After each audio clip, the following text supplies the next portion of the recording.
नमस्ते। आज की वीडियो में आप सभी का स्वागत है। मैं डॉक्टर जितेंद्र कुमार साहू, अतिथि व्याख्याता, शासकीय महामाया महाविद्यालय रतनपुर। आज मैं एमए इतिहास चतुर्थ सेमेस्टर विषय भारत का सांस्कृतिक इतिहास सन 1526 ईस्वी से 1950 ईस्वी तक इकाई 5 के अंतर्गत ब्रिटिश भारत में नारी सुधार के प्रयास पर प्रकाश डालूंगा। वैदिक काल में स्त्रियों को जो आज़ादी मिली हुई थी और कौटिल्य के अर्थशास्त्र में स्त्रियों को जो हक प्राप्त हुए थे, वे सब गुप्त काल के बाद मनुस्मृति को मान्यता देने वाले सामंतीय समाज में गुम हो गए। तत्पश्चात यहाँ से फिर 18वीं शताब्दी और 19वीं शताब्दी के शुरुआत तक लगातार स्त्रियों की दशा गिरती ही गई, क्योंकि इस समय तक आते आते भारतीय समाज में ऐसे कई घृणास्पद कुप्रथाएं, कुरीतियाँ, आडंबर प्रवेश कर चुकी थी, जिसका शिकार हमारे भारतीय समाज की स्त्रियां हुई। इन घृणास्पद कुप्रथाओं में प्रमुख हैं जैसे शिशु कन्या वध, बाल विवाह, बहु विवाह, ब्रह्मचर्य का कठोर जीवन, सती प्रथा, वेश्यागमन, देवदासी प्रथा, दहेज प्रथा, पर्दा प्रथा इत्यादि। ये अत्यंत ही घृणास्पद बुराइयाँ थी जो हमारे भारतीय समाज में सर्वत्र व्याप्त हो गई थी, जिसके फलस्वरूप भारतीय समाज की स्त्रियों की दशा अत्यंत ही शोचनीय हो गई थी। उनका शारीरिक और मानसिक विकास रुक सा गया था। ऐसे समय में 19वीं शताब्दी में, जिसे भारतीय इतिहास का पुनर्जागरण का काल माना जाता है, कुछ बुद्धिजीवियों और कई समाज सुधारकों का ध्यान स्त्रियों की इस अत्यंत ही शोचनीय और नीचे गिरी हुई दशा की ओर गया। फलस्वरूप ये समाज सुधारक, ये बुद्धिजीवी वर्ग ने संकल्प लिया और ये जो स्त्रियों की दशा जो गिरी हुई थी, उसको ऊपर उठाने के लिए अपना अथक प्रयास किए और अंग्रेज़ सरकार की मदद से ब्रिटिश काल में ही ऐसे कई कानून, ऐसे कई अधिनियम, ऐसे कई एक्ट पारित करवाए, जिसके कारण स्त्रियों की दशा में सुधार हो पाना संभव हो सका। सबसे पहले मैं संक्षेप में ब्रिटिश काल में भारतीय समाज में स्त्रियों की जो अत्यंत शोचनीय एवं गिरी हुई शारीरिक, मानसिक एवं सामाजिक स्थिति व्याप्त थी, उसको सुधारने के लिए जो कानून, जो विशिष्ट कानून, एक्ट बनाए गए, उनका मैं संक्षिप्त परिचय देना चाहता हूँ। इनमें सबसे पहले आता है सती प्रथा निषेध कानून सन 1829 ईस्वी। राजा राम मोहन राय के प्रयासों के फलस्वरूप ही सन 1829 ईस्वी में पारित इस कानून के द्वारा सती प्रथा पर रोक लगा दी गई। इस समय भारत के तत्कालीन गवर्नर जनरल विलियम बेंटिंक थे। दूसरा, हिंदू विधवा पुनर्विवाह अधिनियम सन 1856 ईस्वी। ईश्वर चंद्र विद्यासागर के प्रयासों से सन 1856 ईस्वी में पारित इस अधिनियम के द्वारा विधवा विवाह को कानूनी मान्यता प्रदान की गई और इसे वैध स्वीकार किया गया। इस समय भारत के तत्कालीन गवर्नर जनरल लॉर्ड कैनिंग थे। फिर इसके बाद आता है सन 1870 ईस्वी का एक्ट। अंग्रेज़ सरकार ने सन 1870 ईस्वी में इस एक्ट को पारित किया, जिसके अनुसार माता पिता के लिए पुत्र या पुत्री के जन्म के तुरंत बाद ही नगर पालिकाओं के दफ्तर में उसका नाम रजिस्टर्ड करवाना आवश्यक कर दिया गया। इस एक्ट को कठोरतापूर्वक लागू किया गया, जिसके कारण कन्यावध को रोका गया। फिर इसके बाद आता है नेटिव मैरिज एक्ट अर्थात देसी विवाह कानून सन 1872 ईस्वी।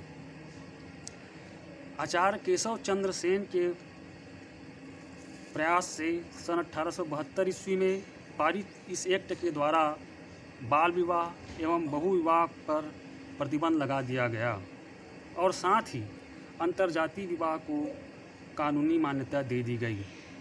इस समय भारत के तत्कालीन गवर्नर जनरल लॉर्ड नॉर्थब्रुक थे। फिर आता है एज ऑफ कंसेंट एक्ट अर्थात सम्मति आयु अधिनियम सन 1891 ईस्वी। अंग्रेज़ सरकार ने सन 1891 ईस्वी में बाल विवाह की प्रथा को रोकने के लिए इस एक्ट को पारित किया, जिसके अनुसार लड़कियों की विवाह करने की आयु कम से कम 12 वर्ष नियत की गई, अर्थात 12 वर्ष से कम आयु की लड़कियों के विवाह पर प्रतिबंध था। इस एक्ट को पारित कराने में महत्वपूर्ण योगदान था न्यायमूर्ति महादेव गोविंद रानडे और आगरकर साहब जी का। इस समय भारत के तत्कालीन गवर्नर जनरल लॉर्ड लैंसडाउन थे। फिर आता है शारदा एक्ट 1929 ईस्वी। अजमेर के राजा हरविलास शारदा के प्रयासों से सन 1929 ईस्वी में पारित इस एक्ट के द्वारा हिंदू महिलाओं व युवाओं के 14 तथा 18 वर्ष से कम आयु में विवाह को निषिद्ध कर दिया गया। इस समय भारत के तत्कालीन गवर्नर जनरल लॉर्ड इरविन थे।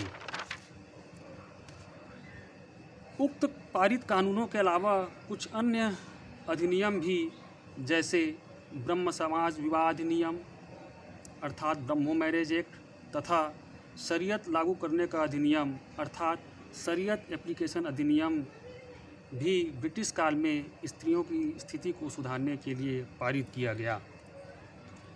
इनके अतिरिक्त ब्रिटिश काल में ही विधवा स्त्रियों की सामाजिक दशा में सुधार करने के लिए महाराष्ट्र में विष्णु शास्त्री पंडित ने सन 1866 ईस्वी में society for the encouragement of window remarriage की स्थापना की थी। इसी तरह मुट्टू लक्ष्मी रेड्डी ने अपने प्रयासों के द्वारा मद्रास प्रेसिडेंसी में देवदासी प्रथा का उन्मूलन किया था। इसी क्रम में स्त्रियों के अधिकार के लिए सरोजिनी नायडू ने सन 1917 ईस्वी में लंदन में एक शिष्टमंडल का नेतृत्व भारत में स्त्रियों के लिए मताधिकार की मांग को लेकर किया था। इसके बाद हम ब्रिटिश काल में स्त्रियों की शिक्षा पर प्रकाश डालते हैं। ब्रिटिश काल में स्त्रियों की शिक्षा की ओर भी ध्यान दिया गया और लड़कियों के लिए स्कूल एवं कॉलेज खोलने आरंभ कर दिए गए, जिनमें प्रमुख है पहला, लड़कियों के लिए हिंदू बेथन स्कूल कलकत्ता, जो पहली बार सन 1849 ईस्वी में स्थापित किया गया और इसके संस्थापक ईश्वरचंद विद्यासागर जी थे। दूसरा, सन 1916 ईस्वी में प्रथम भारतीय महिला विश्वविद्यालय पूना की स्थापना, जिसके प्रथम उपकुलपति आर जी भंडारकर थे। तीसरा,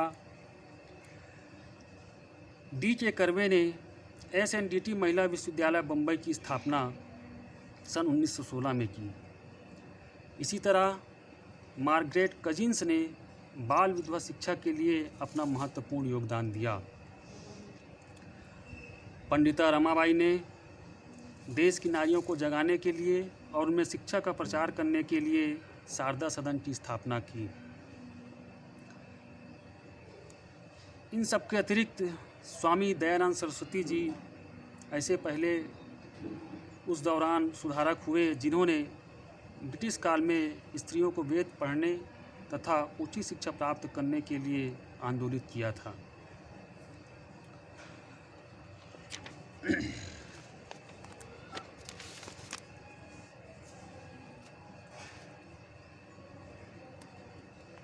उन्नीसवीं शताब्दी के प्रारंभ से ही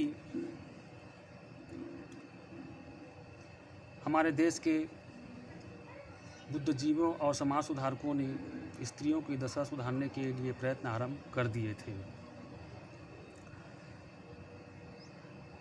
क्योंकि 19वीं शताब्दी के दौरान भारत में समाज के नवनिर्माण और धार्मिक विचारों को तर्कसंगत बनाने के लिए कई धर्म एवं समाज सुधार आंदोलन आरंभ हुए। फलस्वरूप उनके उस आंदोलन के साथ ही स्त्रियों की दशा में भी महत्वपूर्ण सुधार परिलक्षित होने लगे और स्त्रियों का जीवन सुखद तथा प्रगतिशील हो गया। पुरुषों के साथ उनकी समानता के लिए प्रयत्न प्रारंभ करते हुए और उन्हें राष्ट्र की भागीदारी में महत्वपूर्ण सहयोगी स्वीकार किया गया। इनमें पहला दौर उस आंदोलन का भी था जिसकी शुरुआत राजा राम मोहन राय ने की थी। राजा राम मोहन राय और उनके ब्रह्म समाज ने बहुविवाह, स्त्रियों की दुर्दशा और भयंकर सती प्रथा के विरुद्ध जन चेतना जागृत करने का प्रयत्न किया। अंततः सती प्रथा समाप्त हुई, जिसका श्रेय राजा राम मोहन राय को है। गवर्नर जनरल बेंटिक को भी इसका श्रेय है, जिनके समय में यह प्रथा समाप्त की गई। 19वीं सदी के मध्य में ही ईश्वर चंद्र विद्यासागर जी ने विधवा विवाह के लिए अभियान चलाया और उन्हीं के प्रयत्नों से जुलाई 1856 को एक एक्ट पारित किया गया, जिसके अंतर्गत विधवा विवाह को कानून सम्मत बना दिया गया। महादेव गोविंद रानाडे और उनके प्रार्थना समाज ने पुरुषों तथा स्त्रियों की विवाह की आयु को बढ़ाने अर्थात बाल विवाह को रोकने के लिए विधवा पुनर्विवाह, स्त्री शिक्षा आदि की दिशा में सराहनीय कार्य किए। स्वामी दयानंद सरस्वती तथा उनके आर्य समाज ने स्त्रियों की दशा सुधारने के लिए क्रांति कर दी। स्त्री पुरुष की समानता, स्त्री शिक्षा, बाल विवाह के विरोध हेतु जन जागृति उत्पन्न की। इसी प्रकार शाश्वत वैधव्य, विधवा को हे मानना, पर्दा प्रथा, दहेज प्रथा, बहुविवाह, वेश्यागमन, देवदासियाँ आदि ऐसी कोई भी सामाजिक बुराई नहीं थी जिसका उन्होंने डट कर सामना न किया हो। इसी प्रकार रामकृष्ण मिशन, स्वामी विवेकानंद तथा थियोसॉफिकल सोसाइटी आदि संस्थाओं ने भी स्त्रियों की शिक्षा और उसकी दशा सुधारने का प्रयत्न किया। 20वीं सदी में स्त्रियों में जागरण आया, वे अब शिक्षित होने लगी, उन्हें आर्थिक क्षेत्र में अग्रसर होने और आत्मनिर्भर बनने के अवसर भी प्राप्त हुए और अंततः उन्हें वोट देने का अधिकार देकर भारत के राजनीतिक जीवन में सहयोगी बनाया गया। कालांतर में स्त्री शिक्षा स्त्रियों की दशा सुधारने का एक मुख्य अंग बन गया। महात्मा गांधी जी के नेतृत्व में स्त्रियों की दशा को सुधारने के अनवरत कार्यक्रम अपनाए गए और अंत में भारतीय स्त्री प्रगति की ओर उन्मुख हुई और उन्होंने राष्ट्र निर्माण में महत्वपूर्ण योगदान दिया। वे समस्त प्रथाएं समाप्त हुई जिन्होंने 19वीं शताब्दी में स्त्रियों को दयनीय बना दिया था, उनके शारीरिक और मानसिक विकास को रोक दिया था। 20वीं शताब्दी की स्त्री भारत की कर्णधार सिद्ध हुई और प्रत्येक क्षेत्र में उसकी पहुंच इस तथ्य की प्रतीक है।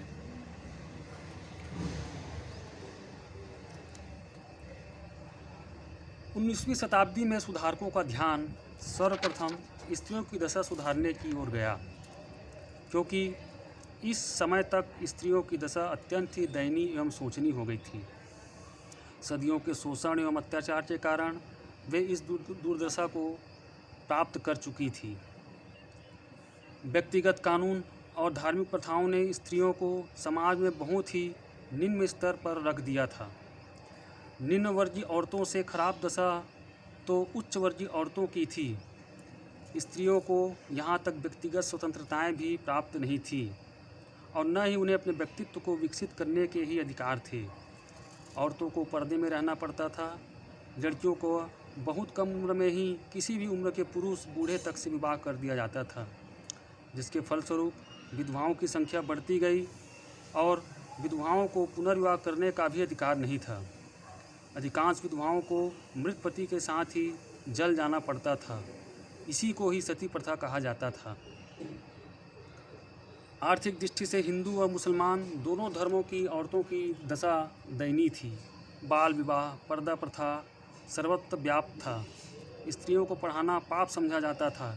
ऐसी स्थिति में मानवतावादी व समतावादी भावनाओं से प्रेरित होकर सुधारकों ने उनकी दशा सुधारने के लिए कई आंदोलन प्रारंभ किए। राम मोहन राय ने सती प्रथा को समाप्त करने की चेष्टा की और अंग्रेज़ सरकार ने भी उनका सहयोग किया और इस तरह से सन 1829 ईस्वी में बने कानून द्वारा विधवाओं को जिंदा जीवित जलाना बंद कर दिया गया। शिशुवध की क्रूर प्रथा बंगालियों व राजपूतों में प्रचलित थी। अंततः एक कानून बनाकर इस कुप्रथा को भी समाप्त करने की चेष्टा की गई।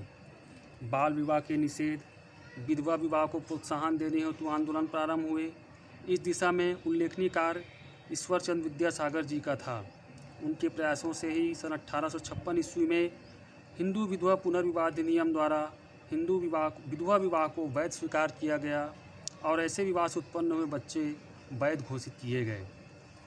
मुंबई में जी.के. कर्वे, मद्रास में वीरासलिंगम ने इस आंदोलन को सफल बनाने का सार्थक प्रयत्न किया। वीरासलिंगम आंध्र समाज सुधार आंदोलन के प्रणेता थे। उन्होंने पूना में विधवा आश्रम स्थापित कर विधवाओं को जीविकोपार्जन का साधन प्रदान करने का प्रयास किया। सन 1872 ईस्वी में सुधारकों के प्रयत्नों से नेटिव मैरिज एक्ट पारित करके 14 वर्ष से कम आयु की कन्याओं के विवाह को गैर कानूनी घोषित करके बाल विवाह प्रथा को समाप्त करने का प्रयास किया गया। स्त्रियों की शिक्षा के लिए सभी तात्कालिक सुधार आंदोलनों, चाहे वह ब्रह्म समाज हो, आर्य समाज हो, रामकृष्ण मिशन हो, यंग बंगाल हो, सभी ने मिलकर प्रयत्न किया। 20वीं शताब्दी में राष्ट्रीय आंदोलन के दौर में नारी मुक्ति आंदोलन को गति प्राप्त हुई और स्वतंत्रता संग्राम में औरतों ने भी सक्रिय रूप से भाग लिया। नारी उद्धार के लिए मुख्य रूप से पुरुषों ने सबसे पहले प्रयत्न किए थे, लेकिन 1920 ईस्वी के बाद स्त्रियों ने अपने उद्धार का दायित्व स्वयं संभाला। इस संबंध में 1927 ईस्वी में स्थापित अखिल भारतीय महिला सभा का प्रयास महत्वपूर्ण था। इसी क्रम में भारत स्त्री महामंडल भी एक संस्था थी जिसके प्रमुख सरला देवी चौधरानी जी थीं। इससे देश में नारी आंदोलन के उद्भव और विकास से नारी मुक्ति आंदोलन की प्रक्रिया बहुत ही तीव्र हुई।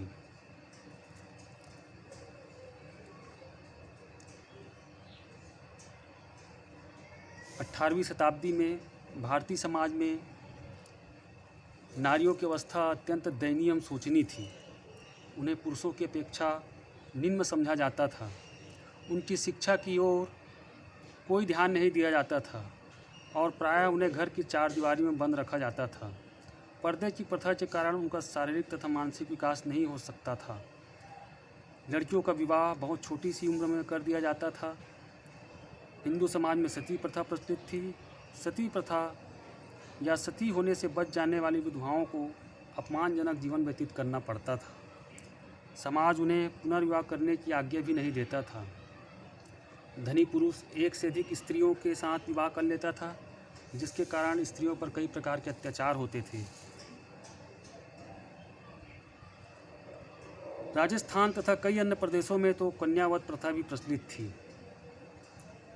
लेकिन 19वीं और 20वीं शताब्दी में भारत में राजा राम मोहन राय, ईश्वरचंद्र विद्यासागर, केशव चंद्र सेन, न्यायमूर्ति M.G. रानाडे, मालाबारी, दयानंद सरस्वती, सर सैयद अहमद खां, D.G. Curve, Bankim Chandra Chatterjee, Rabindranath Tagore, Annie Besant, Mahatma Gandhi, Jawaharlal Nehru, Sarojini Naidu, कमला देवी चट्टोपाध्याय, मार्गरेट क्रेजिंस, पंडिता रमाबाई आदि सुधारक हुए जिन्होंने स्त्रियों की दशा को सुधारने के लिए अथक प्रयत्न किए।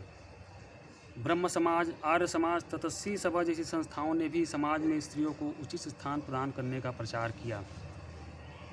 समाज सुधारकों तथा संस्थाओं के प्रचार एवं गतिविधियों से प्रभावित होकर ही अंग्रेज सरकार ने स्त्रियों की स्थिति को सुधारने के लिए समय समय पर अनेक कार्य किए।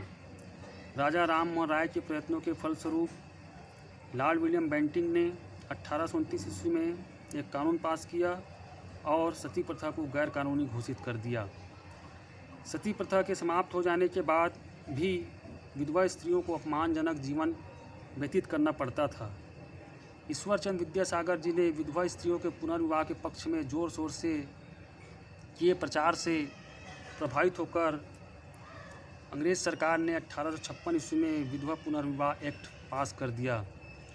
इसके फलस्वरूप विधवा स्त्रियों को दूसरा विवाह करके अपनी जीवन को सुधारने का अवसर मिला। तत्पश्चात सरकार ने सन 1870 ईस्वी में एक एक्ट पास किया जिसके अनुसार माता पिता के लिए पुत्र या पुत्री के जन्म के तुरंत बाद उनका नाम नगर पालिकाओं के दफ्तर में रजिस्टर करवाना अनिवार्य कर दिया गया। इस एक्ट को कठोरतापूर्वक लागू किया गया और कन्यावध को रोका जा सका। समाज में बाल विवाह की प्रथा को रोकने के लिए भी सरकार ने सन 1891 ईस्वी में एक एक्ट पास किया जिसके अनुसार लड़कियों के विवाह करने की आयु कम से कम 12 वर्ष नियत की गई, जो 1929 ईस्वी के शारदा एक्ट के अनुसार बढ़ाकर 14 वर्ष कर दी गई। धीरे धीरे सरकार ने स्त्रियों की शिक्षा की ओर ध्यान दिया तथा लड़कियों के लिए स्कूल एवं कॉलेज खोलने आरंभ कर दिए। आर्य समाज, तपस्वी सभा जैसी संस्थाओं ने भी देश के भिन्न भिन्न भागों में लड़कियों के लिए स्कूल तथा कॉलेज स्थापित किए। धीरे धीरे स्त्रियों की स्थिति में सुधार हुआ और उन्होंने स्वतंत्रता आंदोलन में भी बढ़ चढ़कर भाग लिया। भारतीय स्वतंत्रता आंदोलन में भाग लेने वाली स्त्रियों में कमला देवी चट्टोपाध्याय, एनी बेसेंट जिन्होंने वेकअप इंडिया नामक श्रृंखला के व्याख्यान दिए, राजकुमारी अमृत कौर, सुचेता कृपलानी, उषा मेहता जिन्होंने भारत छोड़ो आंदोलन के दौरान गुप्त रेडियो संचालित किया, कल्पना दत्ता जिन्होंने सूर्यसेन के नेतृत्व में चिटगांव शस्त्रागार लूट में भाग लिया, सरोजनी नायडू जिन्होंने धरसाना में नमक सत्याग्रह का नेतृत्व किया, डॉक्टर लक्ष्मी स्वामीनाथन जो आज़ाद हिंद फौज में शामिल हुई, मैडम B.R. कामा जिन्होंने ब्रिटिशों के विरुद्ध अपनी गतिविधियां संचालित करने के लिए फ्रांस में अपना अड्डा बनाया, सरला देवी चौधरानी जिनका संबंध भारत स्त्री महामंडल से था आदि प्रमुख थे। धन्यवाद।